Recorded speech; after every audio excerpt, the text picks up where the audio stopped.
so happy together.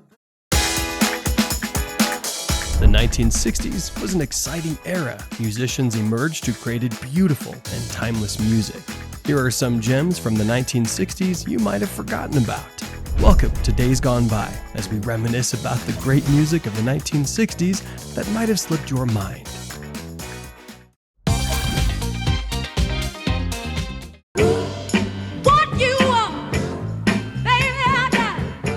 The song Respect was initially recorded by Otis Redding, an American soul artist. Otis released it in 1965, and in 1967, the Queen of Soul, Aretha Franklin, did a cover. She rearranged the song and changed the plea for respect from a man's to a woman's perspective. The song became a feminist anthem, with women pushing for gender equality in the 70s. Later, it became a mantra for the civil rights movement, advocating for equal rights and respect for all. In 1968, the song earned Franklin 2 Grammy Awards, Best Female Rhythm and Blues Solo Vocal Performance, and Best Rhythm and Blues Recording. This song remains a timeless classic that no one should ever forget. How many roads must a man walk? Bob Dylan was renowned for his poetic lyrics. The song Blowin in the Wind asked pertinent questions about war, peace, and freedom. The refrain to all the rhetorical questions in the song had the same ambiguous answer. The answer, my friend, is blowin' in the wind. This phrase made people think critically, as the lyrics were open to individual interpretation. The song made it to the Grammy Hall of Fame in 1994 and ranked 14th on Rolling Stone magazine's list of 500 greatest songs of all time. It is timeless and still relevant today, given the world's events. This song will forever remain on the all-time list of favorites. I was born by the river. Sam Cooke wrote A Change Is Gonna Come in 1963 and recorded it in January 1964. This powerful and profoundly inspiring song quickly became a reference for the civil rights movement and is regarded as Cooke's most significant piece. The song carries an exciting backstory.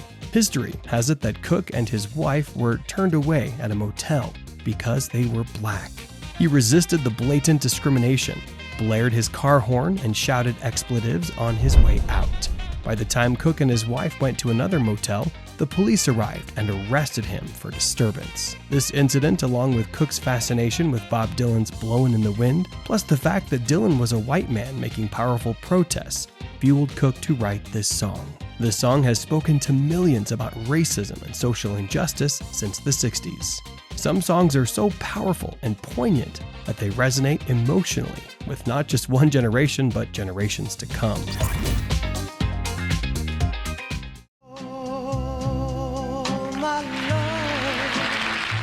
Unchained Melody was written 36 years before it became a hit, with music by Alex North and lyrics by Hai Zaret. The song was written for the prison film Unchained, a movie that is barely remembered today. When the film premiered, the song, performed by Al Hibbler and Roy Hamilton, became a hit, peaking at US R&B #1 and crossing the #3 on the pop chart. Bobby Hatfield and Bill Medley, known as the Righteous Brothers, redid the song 10 years later. Over 1,500 recordings of the song by almost 700 artists in different languages exist. Of all these versions, the Righteous Brothers rendition, featuring a solo by Bobby Hatfield, became the commercially accepted version. Most of the covers follow Bobby's version, where he changed the last verse in the song. The song became famous again after featuring in the film Ghost in 1990. It's an unforgettable 60s classic that most old-timers remember fondly, and 90s kids relate to after watching Ghost.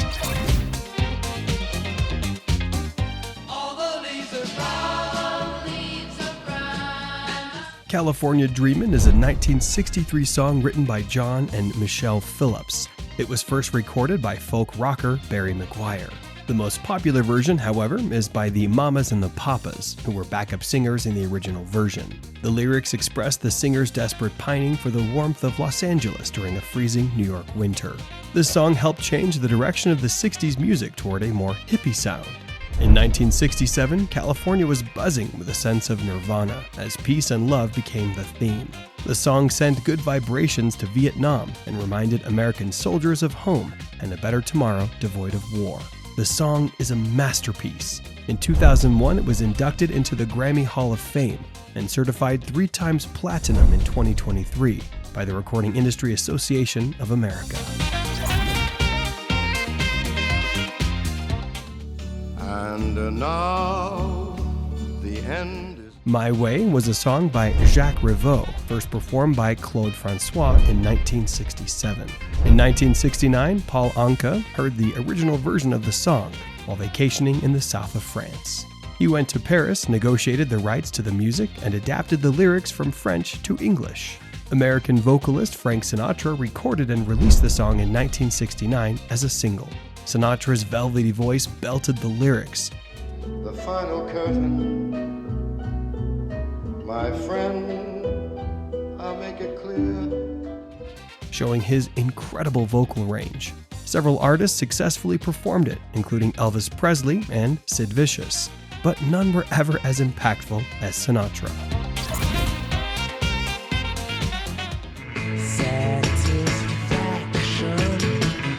The Rolling Stones are one of the best-known rock bands in rock and roll history. The British band had a huge following and plenty of hit songs, changing the rock and roll music scene. They became superstars in their own right and filled stadiums to the brim. The band entered the music scene in the early 1960s with a rebellious attitude that shook prim and proper British society. In 1965, they released I Can't Get No Satisfaction, a song that perfectly captured the political mood of the time. The song boldly criticized media manipulation, societal expectations of individuals, and consumerism. It featured an expertly played opening riff by Richard, and Mick Jagger's vocals clearly expressed the frustrations of the masses and questioned the norm. Legend has it that Jagger got the song idea while watching TV commercials in Florida by a poolside. At first, some radio stations refused to play the song due to its rebellious tone and what they claimed were suggestive lyrics. But almost everyone loved the music, and slowly it became one of the most popular rock anthems.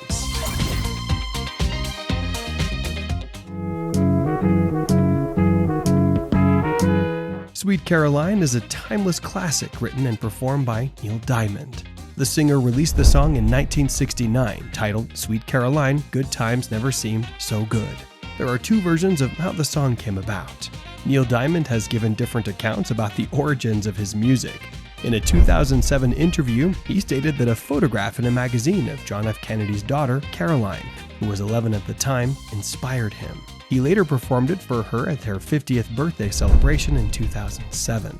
However, in 2014, he gave another version and said the song was about his then-wife, Marcia. He indicated he needed a 3-syllable name for the melody, so he chose Caroline. The song peaked at number 4 in the United States and number 3 in Canada in 1969. Playing the song Sweet Caroline's chorus at Boston Red Sox home games is now a tradition. The music is ageless, and although some people may forget, some people also work hard to keep the song alive. Hey Jude, don't make it bad. The Beatles, an English rock band, is one of the greatest bands to ever exist and has a cult-like following globally. Hey Jude was written by Paul McCartney. The ballad evolved from a song titled Hey Jules, initially written as a comfort song for John Lennon's son Julian. Originally meant to comfort Jules, the song resonated with many people who found comfort in the lyrics. The part that goes na na na was because the band ran out of tape in the studio, which made the song so lengthy. The Beatles released the classic in 1968 as their first single from their recorded label, Apple Records. At 7 minutes long, it became the longest single that ever topped the British charts. It spent 9 record weeks as number 1 in the US and has sold approximately 8 million copies. Many artists have since done the cover, the most famous being Wilson Pickett's version in 1969, which was also a hit. All alone and crying. Roy Orbison had it going well in the 60s. He had plenty of hits, including Oh Pretty Woman, a hit most people may still remember, especially from the Julia Roberts movie with the same name, Pretty Woman. However, one of his songs that may have slipped our memory is Crying. The song starts with a line many of you might remember. I was alright for a while. I could smile for a while. This 1961 song portrays Orbison at his most vulnerable, admitting that he hid his feelings of regret and heartbreak from his partner. It's a slow song sung in Orbison's velvety vocals, which evoke sadness in the listener. This ballad was number 2 in the US for Orbison, while Don McLean's version in 1980 peaked at number 1 in the UK. In 2002, it received a Grammy Hall of Fame award, and in 2010, it ranked 69th on the Rolling Stone list of the 500 greatest songs of all time. Interestingly, only a few people remember Roy Orbison with this song, but it's a classic worth remembering.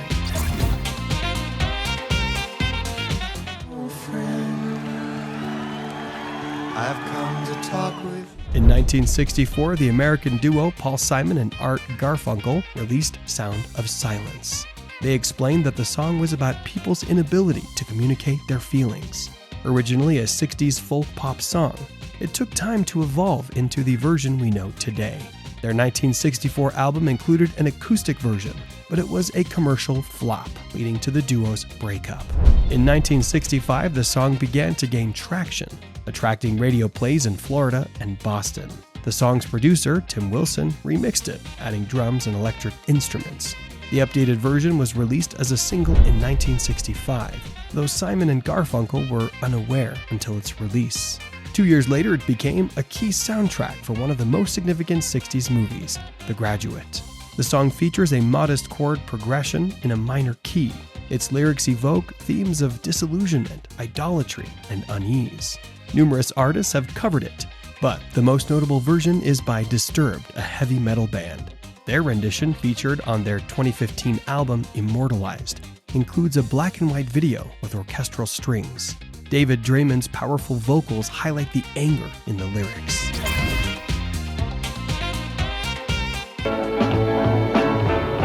Everybody sing.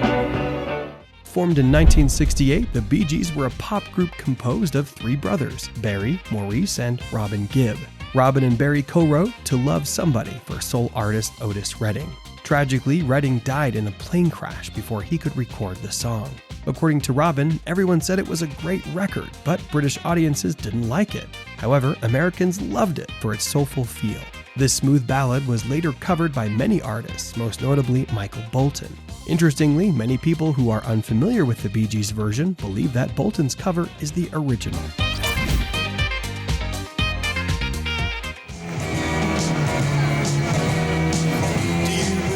You need to be a serious 60s music lover to remember this classic. The Lovin' Spoonful, a folk rock band formed in the mid-60s, brought good vibes and hope to the music industry. In 1965, they released their hit, Do You Believe in Magic, right in the middle of summer. The song was an instant hit and set the pace for their illustrious career. The song was inspired by John Sebastian, who recognized music's magical effect on people. Its lyrics are full of innocent and playful imagery, inviting listeners to experience the joy of music, featuring simple drums, acoustic guitars, and a harmonica. And now someone else is getting all your best. These Boots Are Made for Walkin' is a song recorded by Nancy Sinatra and written by Lee Hazelwood. Its inspiration came from a line in Frank Sinatra's Western film, 4 for Texas, where he said, "Tell me 'em boots ain't built for walkin'." The song is a funky folk rock anthem about a girl who tells her boyfriend that he can't push her around anymore. The Grammy Hall of Fame inducted the original 1965 recording in 2020. Initially, Hazelwood wanted to record the song himself, arguing it wasn't a girl's kind of song. But Sinatra persuaded him, saying it would sound abusive coming from a man, but perfect for a woman. The result, a massive hit that remains iconic to this day, appearing in numerous films and forever associated with Nancy Sinatra.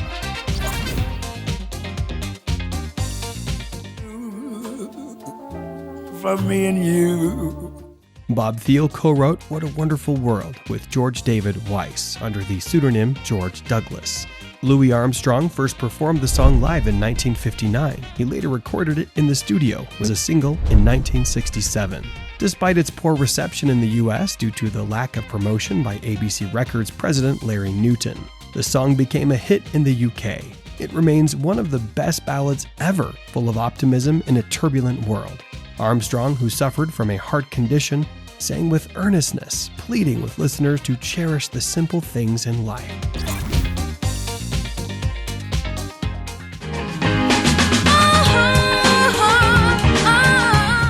After Michael Jackson's rise as a solo artist, many of the Jackson 5's earlier hits faded into obscurity. However, I Want You Back was the Jackson 5's first national single.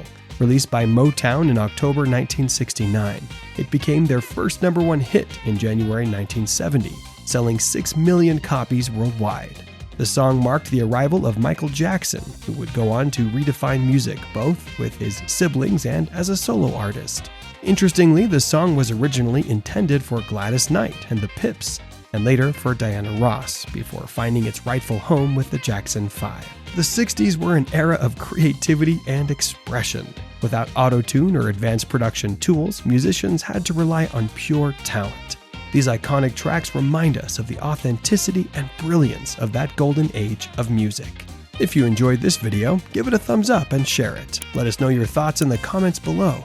And don't forget to hit that notification bell so you're updated whenever we post new content. See you in the next one.